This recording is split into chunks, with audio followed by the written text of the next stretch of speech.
Okay, in this section, we're talking about discrete and continuous random variables. Today, we're going to focus on discrete.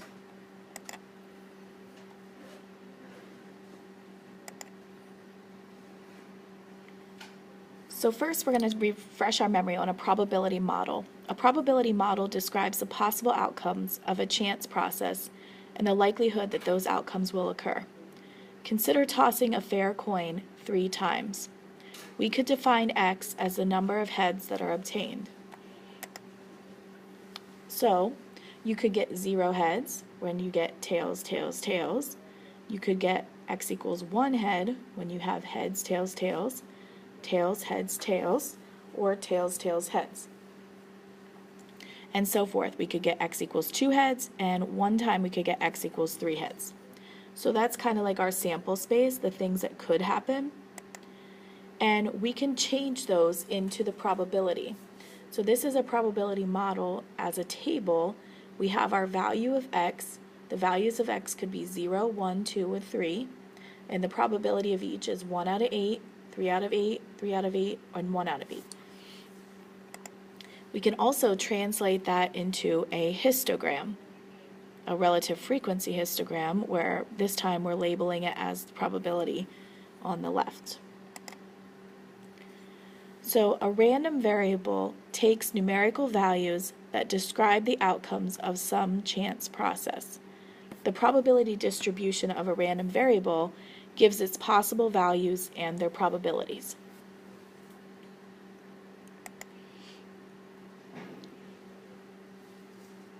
So, if you look in your notes, how many languages? Imagine selecting a U.S. high school student at random.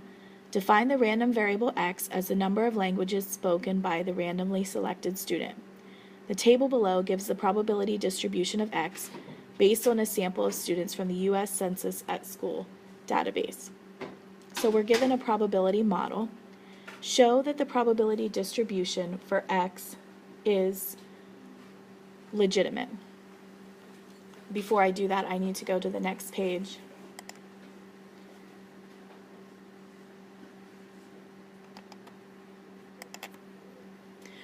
Never mind. So, to show that the probability distribution for x is legitimate, to be legitimate, first of all, you have to have all the probabilities have to be between 0 and 1, just like before, and just like in the past, the probability has to add up to 0. So, to show that this is 0, first we know that all of the probabilities right here are between 0 and 1. So we can say that the probability for each of these are all between 0 and 1.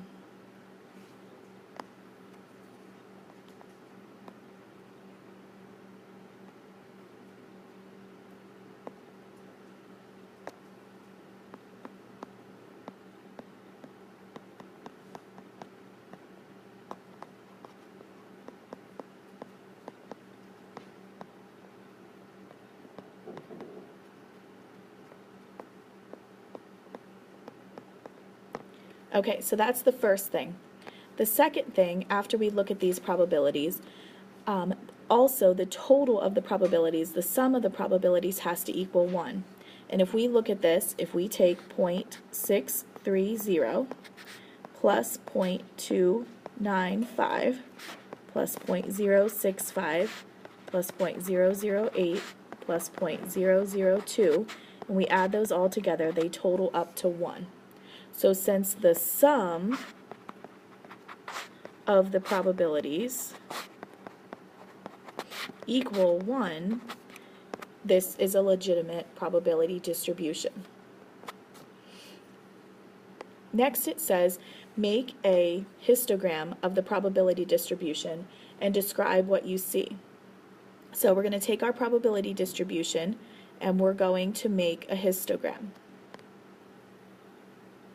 Whoa.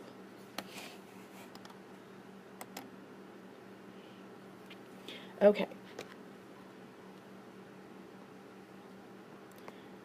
So on the bottom, we're going to put our value, and our values were from 0 to 3. I'm sorry. From 1 to 5.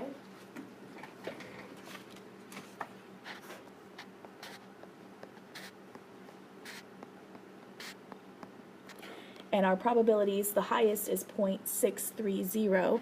So when I made my probability distribution, I went 0.1, 0.2, 0.3, 0.4, 0.5, 0.6, 0.7. Okay, so now, I don't know why that black dot is not showing up. Anyway, so when I draw my histogram, I'm going to draw for a value of 1 to 0.630. For 2, I'm going to draw 0.295, almost 0.3. For 3, I'm going to draw 0.065, 0.008, and 0.002. So there's my histogram of the probability distribution. We're also supposed to describe what we see. So if you look at this, this would be skewed to the right.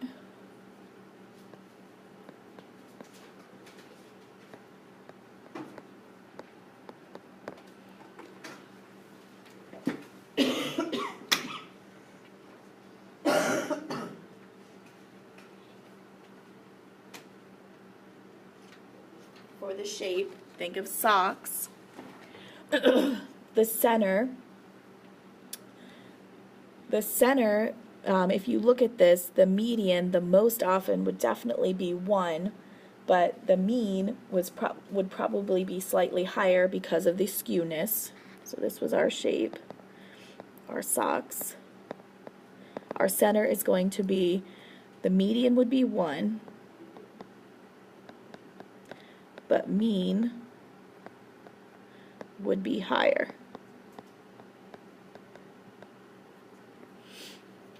Because it's skewed to the right. So remember, shape, outlier, center, and spread. And the spread of this, the numbers vary from 1 to 5.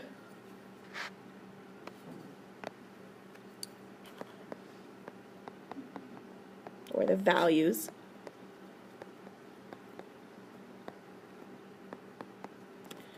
And really, we can't say much about outliers because we don't have all of the data set. Do you agree that we can say that a majority of the data shows that most people speak 1 or 2 languages? Okay, and then part C on it says, what's the probability that a randomly selected student speaks at least 3 languages? So, if I want to know the probability that we speak at least 3, using x, that would be x has to be greater than or equal to 3. And to find that probability, we would take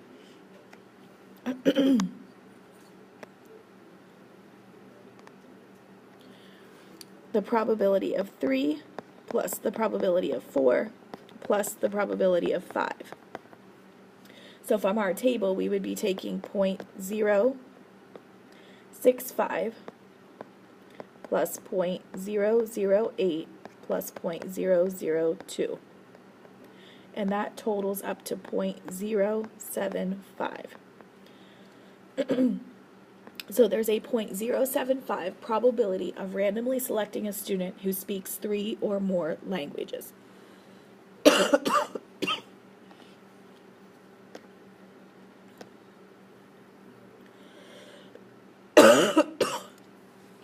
Okay, on to the next page. So discrete random variables. There are 2 types of random variables. One is discrete and the other is continuous. If we can find a way to list all the possible outcomes for a random variable and assign probabilities to each one, we have a discrete random variable. When you think about it, think about a discrete random variable as a fixed number, 1, 2, 3. You can't have 2.5 when you're working with discrete random variable. Or you could, as long as every one of them was able to be listed. So again, this is kind of talking about what we just did.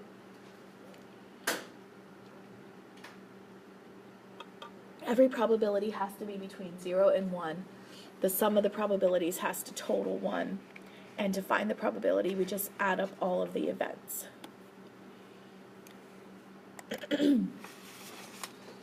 Okay, next we have mean or expected value of a discrete random variable. So sometimes you'll be asked to find the expected value, and sometimes you'll be asked to find the mean.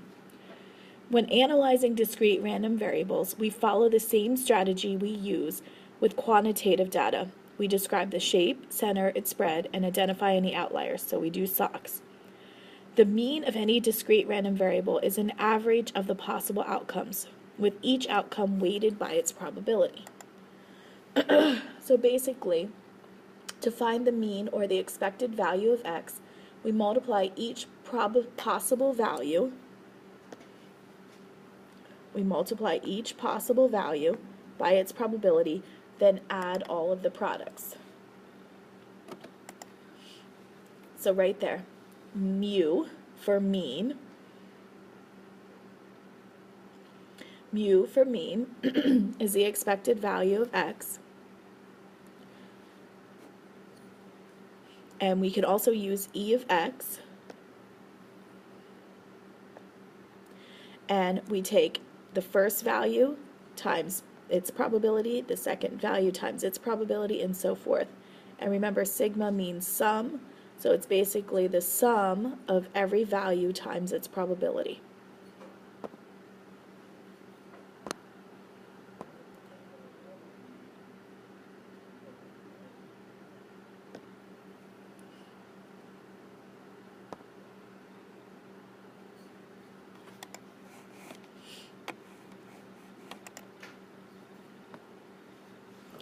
Okay, so here's an example that you can find on page 6.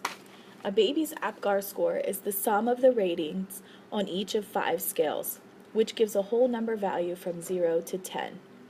Let x be the APGAR score of a randomly selected newborn. So we're given the value and the probability that that's the APGAR score the baby's going to get. Compute the mean of the random variable x and interpret this value in context. So we see that 1 in every 1,000 babies would have an APGAR score of 0. 6 in every 1,000 babies would have an APGAR score of 1, and so on. So the mean expected value is, they're getting those values from, by taking 0, or this value of 0 is 1 out of 1,000, 6 out of 1,000, 7 out of 1,000. So to find mu, or the expected value, we take 0 times 0.001 plus 1 times 0.006 plus 2 times 0.007, and so forth. And we get 8.128. So the expected value, or the mean of an APGAR score, is 8.128.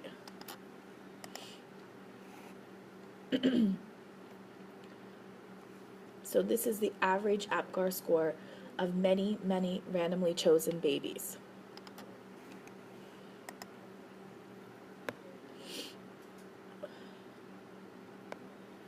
Okay, so this example is one that I'd like you to read through. This is talking about playing roulette. Another wagers players can make in roulette is called a corner bet. To make this bet, a player places his chips on the intersection of 4 numbered squares on the roulette table. If one of these numbers comes up on the wheel and the player bet $1, the player gets his dollar back plus 8 more. Otherwise, the casino keeps the original dollar bet. If X is the net gain from a single bet, the possible outcomes are either we lose $1 or we make $8. So X could equal -1 or X could equal 8. Here's the probability distribution of X. So we could get a value of -1, and the probability is 34 out of 38 times that you're going to lose $1. Or you can get $8, and there's only 4 out of 38 chances that that would happen. So what's the player's average game in the long run? If the player loses $1 in every 34 out of 38 games and gains $8 in 4 of every 38 games. This is hypothetical. The player's average game is add up all of those, divide by 38, and we end up with negative 0.05. So that means that if a player makes a dollar corner bet many, many times, the average game would be about negative 0.05 per bet. So that means that the casino keeps about 5 cents for every dollar bet in roulette on average.